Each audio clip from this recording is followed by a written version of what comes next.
Good evening and welcome to Hello It's Us, a program based on the premise that life in general goes better if it's all us working together as opposed to you, me, and them all working at cross purposes. Hello It's Us is brought to you through a collaboration with the Center for Disabilities and Development, the Extended Dream Foundation, and all the folks here at Public Access Television Channel 18. I'm Terry Cunningham, one of your co-hosts. This is Keith Ruff, and today we're happy to have Carol Logsden, the Access and Services Director at the Iowa City Public Library. I got it right that time. We're happy to have you here today, Carol. Thank you. It's great to be here. And I think maybe we'll start off with the history of the library. Sure. The Iowa City Public Library was established in 1896, and it's always been in downtown Iowa City. We were in the old the first library was actually along Iowa Avenue. Then we moved to the Carnegie, some people say Carnegie Library, that's still on Lynn Street. It's an apartment building now. And then in 1981, the library moved to its current location, which is at 123 South Lynn Street. And I was actually one of the volunteers that helped move the library. I was in high school when the 1981 building opened, and it was a wonderful community effort to move the library down the street to the new building. Well, what happened was our community kept growing, the community kept expecting more from the library, and we realized that we needed to expand the library, remodel and expand the library. So in 2004, we opened the new expanded Iowa City Public Library, and that building went from 47,000 square feet to over 81,000 square feet, and that's the building that we're in right now. That was a big community effort. There was a bond referendum to pay for the library. It passed by about 68% of the vote. We have wonderful, wonderful community support, and we really appreciate that. And we see that as, it's our mission to serve our community, and we have an obligation to make sure that we serve the community the way that the community expects to be served. So the last year, 2012 to 2013, we've been going through a remodeling project called Better Building, Better Service. And what happened was we actually planned the 2004 remodel. When I think about that, I think about my son, who is 14 and a half years old. And when my son was born, we were talking about plans for the new library building and talking about getting ready for this bond referendum. So literally, when I think about how old the plans for that building are, I think about how old my son is, 14 and a half. So 14 and a half years ago, we didn't have things like wireless internet. We didn't have things like all of the computer access terminals that the community expects us to have. So we hired a consultant a couple years ago to look at the flow of the building. There were other questions that they answered for us too, but a big thing was looking at the flow of the building. So we piggybacked this project over 2 fiscal years so that we could pay for it. Some of the money is from the city of Iowa City, but a lot of the money was actually a part of a big fundraising effort for the library.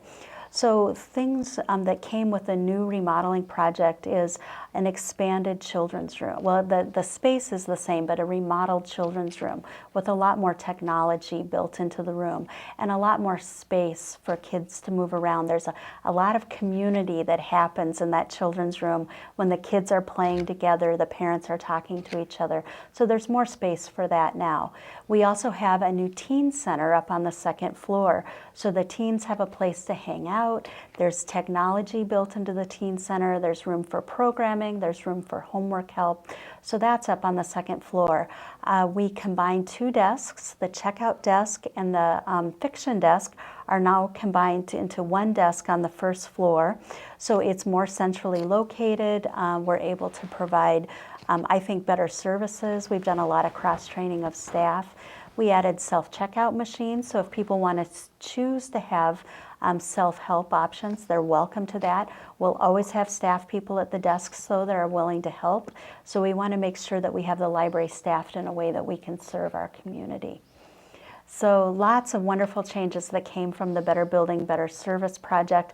Another thing that we changed is where the reference desk is at up on the second floor. So we have space now where there's a technology counter just to the right of the reference desk. And so if people have questions about technology, how to search the internet, how to use some of our paid databases, there's staff right there that are available to help. Kara, could you explain what are the key indicators that tell people library needs to be expanded? The library needs, so the key indicators from about 14 years ago? Yes. Well, lots of different things, reasons the library needed to be expanded. One was that the use of the library increased every year. The city continues to grow, the demand on the library continued to grow, and our meeting rooms were not meeting the demand that the community had on them. We needed more meeting room space. We didn't have programming space. We had staff people, like 4 staff people sharing one desk. So we needed a little bit more room for staff space. So there were a lot of indications. We also had limited shelf space. We had no growth collections where if a book came in, we had to withdraw a book. And we knew that if we had more space for collections, the circulation would go up because people were demanding more materials. And then we also knew that the technology world was changing. We needed a computer lab so we could have training space. We needed a meeting room that about 24 people could meet in together, like a boardroom kind of meeting room. We had demand for that. So lots of different things went into the needs and the indications that we needed a new library building. Wow. What are the number of patrons, both with and without disabilities, that use the library annually? Yep, the most current numbers that I have are from fiscal year 13 that ended last June 30th. So we have about 67,597 card holders. That's active card holders at the library. But visits, so that we count people that come into the library, there's actually an automatic counter at the gate. So we had about 721,000 visits to the library. And we're actually the busiest public library building in the state of Iowa. We circulated over 1.5 million items in fiscal year 13. And when I say we're the busiest library building, Des Moines does more circulation than we do, but they do it out of multiple buildings. We do it all out of one building. So we are the busiest library building in the state of Iowa. We had more than 27,000 people that came to our programs. We had over 1,700 meeting room uses by the community. That's not library use, that's community use. We had answered about 76,000 reference questions. So it is a very, very busy library. We own about over 184,000 items in print, so that would be regular print books, and then non-print materials that are, and that includes e-books, videos, books on disc, things like that. We own about 43,000 items there. And then we also have a very strong print and electronic reference collection, and that has about 4,700 items. And then we have about 347 newspapers and magazines that we subscribe to. So it's a wonderful big collection that is very heavily used by the community. Besides the physical access, what could someone with a disability look towards using at the library? Yep. Well, first of all, let me talk about the building and access to the building. So the building was designed by Engberg Anderson Design Partnership, and it met the ADA requirements, the law in 2004. So one of the highlights of the new building, I don't know if you remember the 1981 building, Yes. but we had a ramp that was outside. So whenever it was cold, the ice would get on the ramp, it was slippery. So one of the things that we purposefully planned for in the new building was to move that ramp inside. So there's an elevation change between the street and the Yeah. Ped Mall at each of our entrances. So the ramp now is inside the lobby. So we don't have to worry about people slipping on the ramp when it's cold. We also have lots of wide aisles in the library. There's space to move around. There's automatic entry doors. We have a large family accessible restroom in the back of the children's room. We have the meeting rooms. There's a number of different groups that use our meeting rooms, and most specifically the Johnson County Coalition for People with Disabilities and the National Federation of the Blind both meet in our meeting rooms each month. So lots of different options with the building, with making the library accessible. We also have a lot of services that we provide for people with disabilities. One of the newest services that we've introduced is something that's called sensory story times. And this is something that we do once a month. And if you check our webpage, which is ICPL.org, and check the calendar that's on the web page, you can see when the sensory story times are coming up. But these are designed for children who maybe might have trouble at a regular story time. There might be a little too much stimulation, or they might be a little bit overwhelmed, because sometimes we can get 120 kids at our story times. And so these are planned for children who want maybe not quite so much stimulation at story time. We have a staff member who's trained to provide sensory story times, and so this is one of the newest services that we have. We also have at-home services, and this is something that's near and dear to my heart. This is limited to our service area. Our service area is Iowa City, rural Johnson County, Hills, and University Heights, and we're hoping that in January the City of Lone Tree signs on contracts with the library for library services, and then they'll also be in our service area. So basically the way the at-home service works is if you're not able to come to the library, and sometimes there are people who maybe in the winter time are not able to come, so they'll switch into the at-home program just for the winter, and then in the summertime when accessibility is a little bit easier, maybe there's not ice out, they're able to come to the library. But we will mail for free library materials to people who are not able to come to the library, and this is called the at-home program. So the way that it works is that you call us, we verify your address by sending a packet of information. There's information to fill out. Send that back to us, and that gives us information about do you prefer large print? Do you prefer regular print? Do you prefer movies? You know, it just gives us information about the kinds of materials the person wants to use. So then when we get it set up, people use it different ways. Some people call us on the telephone and they might say, hey, send me the next three, I'm trying to think of a book. Send me the next three Janet Ivanovich books that I haven't read yet. So we keep information about what we've checked out to people in the program. We can look it up, and then we can just send the next three books out. Some people, there's a little slip that comes in the bags. Some people fill out the little slip and say, hey, these are the materials I want. Sometimes people send us emails. So basically, however it's easiest to communicate with us, we can facilitate that. So we send the materials by mail. There's no charge. We pay the postage both ways, and it's a wonderful, wonderful program. We also will offer sign language interpretation. So if you're coming to a program that's a library program that's at the library, you just have to let us know ahead of time, and we'll hire a sign language interpreter. But we need some time ahead of time so that we can get that all arranged. So you just give us a call, and we can help organize that. We also have the library channel, which is a local access channel, just like PATV, where Mediacom cable channel 10. And so the library channel, we see that that extends our programs out to a wider audience. So there are a number of library programs that are shown live on the library channel. We also replay the programs. We have sometimes story times that are also live on the library channel and then replayed on the library channel. And then just recently we've added something that's the video stream. And so you can stream a number of videos from the library, and that is video.icpl.org.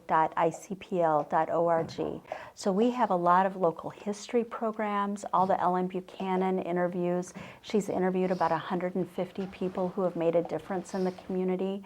We have garden programs. So those can be streamed anytime, day or night, 24/7.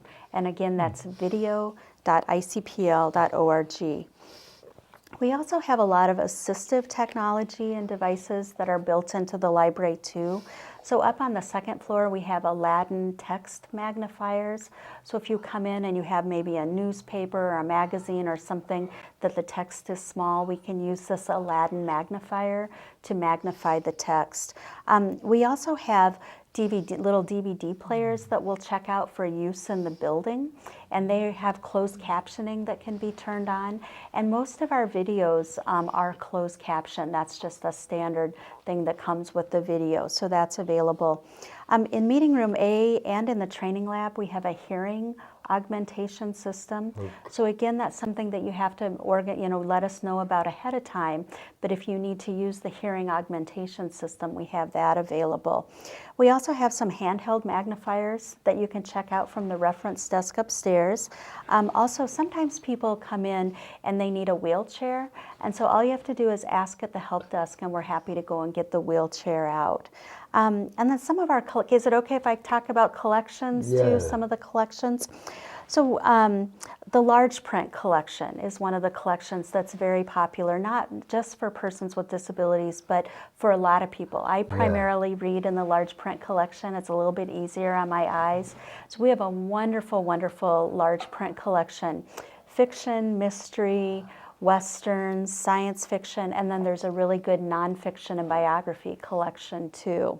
I personally didn't realize it until I started using. Yep, and it's really easy to get to. It's right by the entrance, right by the new fiction book. So it's a really, and those are on shelves that are about 60 inches tall. That's an ADA requirement, so they're on shelves that are a little bit lower. And then I'll also mention that if you are using the collections at the library and you need any assistance at all, maybe help reaching something from a top, staff are very, very happy to help with that. Very happy to help with that. We also have e-audiobooks, e-books, and e-magazines. So if you live in the service area, Iowa City, rural Johnson County, Hills, University Heights, and then hopefully Lone Tree starting in January, you can check out e-books, e-audiobooks, and e-magazines. And the nice thing about those is that you can manipulate the print size. So it's bigger, it can be bigger or smaller. Personally, what I do is I make the background a black background and the letters white, and I find out that that has just not, it's just easier on my eyes when I do that. And then also as a part of the ebook services, they have a special program. If somebody has a print disability, they can apply for this special program, and there's information on the ebook website about that, so that then you actually get to download even more ebooks than what we have in our collection. And I think that that comes back to the ADA rule and some of the copyright restrictions that are loosened a little bit when people have print disabilities and need access to that. So call the library if you have questions about that program. Another collection that I use quite a bit is the Books on Disc collection. So in the children's room, in the fiction collection, in the nonfiction collection, we have a lot of books that have been recorded on disc. And so I do a lot of my reading by listening. I listen in my car. When I sew, sometimes I'll put a book on to listen to. So we have those collections too. And the publishers have realize that there's a lot more demand for that, so they're making a lot more books available now as recordings, and that's a wonderful, wonderful way to read a book. Was that something that started originally as a disability service? Yes, yes. And then Yep. has expanded Yes. to Yes, and the general actually, public? the State Library for the Blind still runs a program. And so you can actually request books through that program. So sometimes we refer people onto that program, and they have different copyright restrictions for the materials. And I know there are some people that ask that if a book isn't available, maybe as a Braille book or isn't available as a recorded book, they can ask through the Iowa Department for the Blind, and they're able to make it available in alternative formats. Well, that just works so interestingly and so nicely when different products that weren't initially intended for one use suddenly become popular because they also then become less expensive. Yes, You know, yes. whether it's the pens that do the reading thing or Yep, you know, some of the different features on cell phones Yep. yeah. and so many other things that when it's general public use Yep, and also folks with disabilities, yep, it's a whole lot less expensive Yeah. than yep. the software. Well, I just think about how cell phones have changed the lives for people, who have hearing issues. Texting, Yeah. suddenly everybody communicates via text, and it doesn't matter, if you suddenly are communicating the same way everybody else is communicating. And boy, what a difference that makes. Yeah. Well, yeah, and especially for school kids who, no longer are the one person using the pen Yeah. because, yeah, it's funny, but when you're young, you have to have the newest and Yeah. the coolest stuff, and having that little pen that will talk to you and that Yeah. is now a cool thing. Yep, yep. And as you say, the texting and all that stuff that Yep. people stand out if they're the only one doing it. Right. But when they're just one of a mass, nobody thinks twice. Yep, you know. yep. Well, and that reminds me about another service that we have available for everybody in our service area. And again, Iowa City, rural Johnson County, Hills, University Heights, hopefully Lone Tree, starting in January. And that's called interlibrary loan. So sometimes there might be a book out there that's a book on disc or a large print book. For one reason or another, we don't have it in our collection. It might be that we had it at one time, it fell apart, it went out of print, we weren't able to replace it, or maybe it's something that we don't think that there would be a lot of people that might check out, but it's a narrow focus, but it's something that you're interested in. You can request that book through interlibrary loan, and as long as it's in another library, we prefer Iowa because there's less cost to us, but we will borrow those items from other libraries. It's called interlibrary loan, and Very cool. you can do it online. You've got people at the reference desk can help with that. You can have 3 at a time. So, and I remember early on, the Harry Potter books.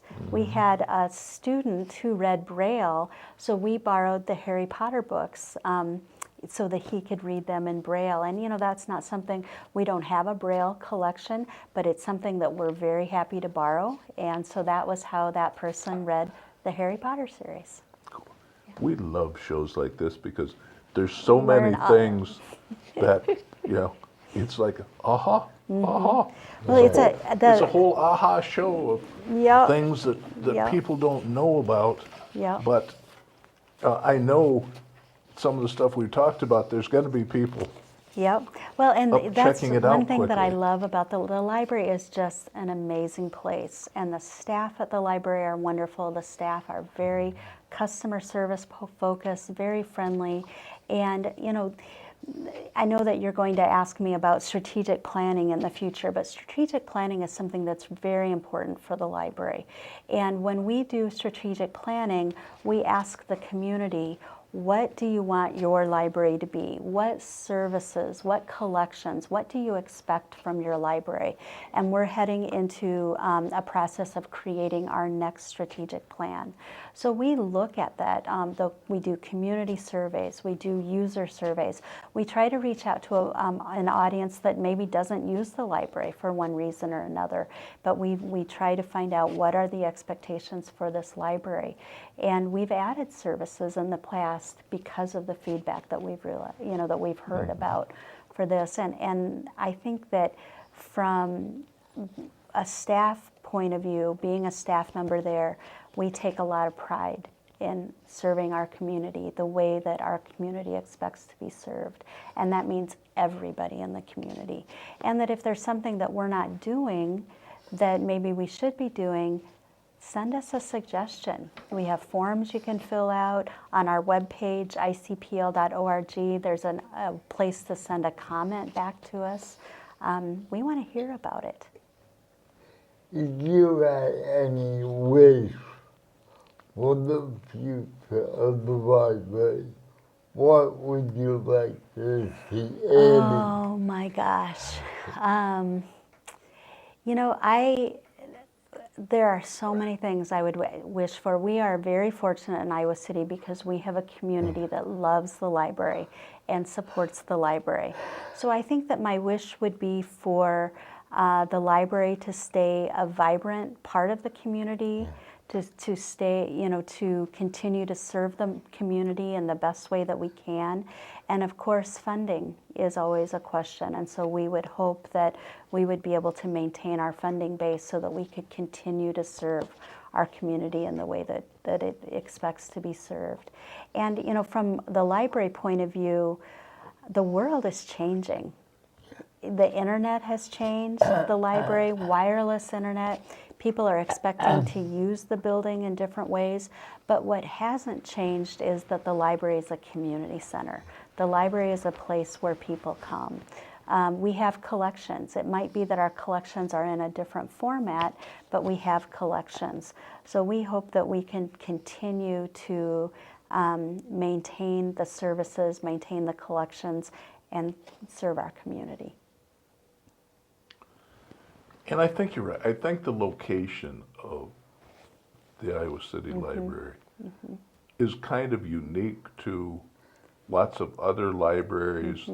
And if you look kind of at the amenities that a lot of libraries are starting to offer, having little in-house coffee shops or sandwich shops or whatever. Yeah.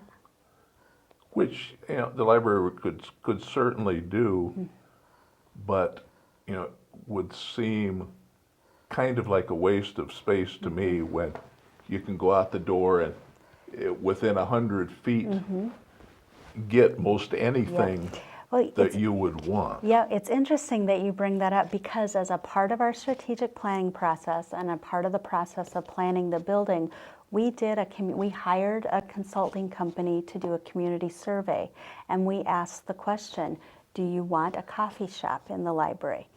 And I think that maybe it was less than 50% of the people that said yes, they wanted a coffee shop. And so what that told us is, as we were planning the space, that was not as high of a priority as a teen space, as more space in the children's room. But basically you do. Yeah, well, and with coffee, you can walk out the door and there's wonderful coffee downtown, which is great. Another question that we asked in that community survey is, should the library stay downtown? Because parking is one of the number one complaints that we have.